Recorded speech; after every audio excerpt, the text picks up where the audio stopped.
Hello and welcome to the book, The Study of Language by George Yule. Lecture-2, Divine Source, video edition brought to you by Learning English Language. Let's discuss the topic. Divine Source as the origin of language. Under this category, we'll talk about the biblical tradition, the Hindu tradition, the prevalent religious traditions, the Greek tradition, and the King James belief concerning origin of language. Let's discuss each one of the elements in brief. The first one is the biblical tradition. What does the Bible believe in the origin of language? This tradition believes that language is the direct creation of God. It argues that since God created Adam, He also gave Adam the power to name things. As described in the book of Genesis, God created Adam, and whatsoever Adam called every living creature, that was the name thereof.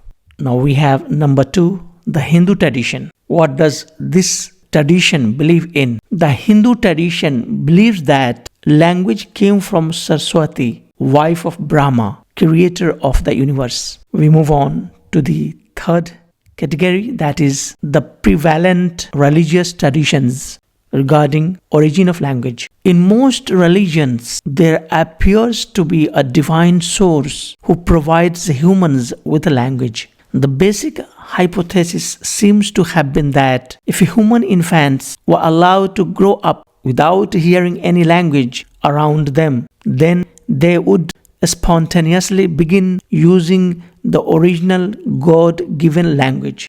That is the idea. That is the belief.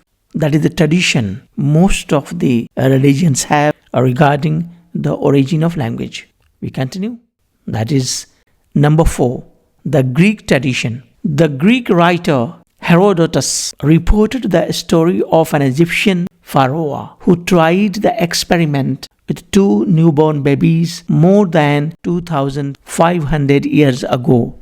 After 2 years of isolation, the children were reported to have spontaneously uttered the Phrygian word bakos, meaning bread. The pharaoh concluded that Phrygian, an older language spoken in part of what is modern Turkey, must be the original language from God. This is idea of the Greek tradition behind origin of language.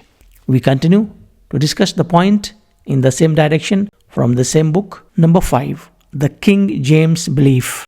King James IV of Scotland also carried out a similar experiment around the year 1500, and the children were reported to have spontaneously started speaking Hebrew, confirming the king's belief that Hebrew had indeed been the language of the Garden of Eden, the language of God. That is how King James conducted his experiment regarding the origin of language.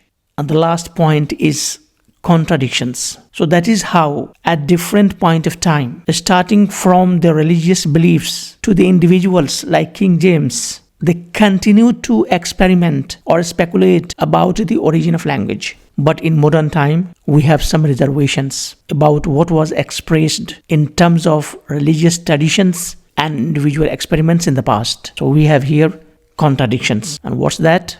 On the contrary, modern findings argue that very young children living without access to human language in their early years grow up with no language at all. Now it is up to you to decide which way to go, to believe in the religious traditions or continue to explore about the origin of language as described in this beautiful book. And this is the original text from the Study of Language by George Yule, Cambridge University Press, New York, 2010, page number 2. And the topic is the divine source. You can read this text for yourself to authenticate the source from where I have taken and discussed the topic, simplified the idea. Hope you understand the concept. Thank you and goodbye.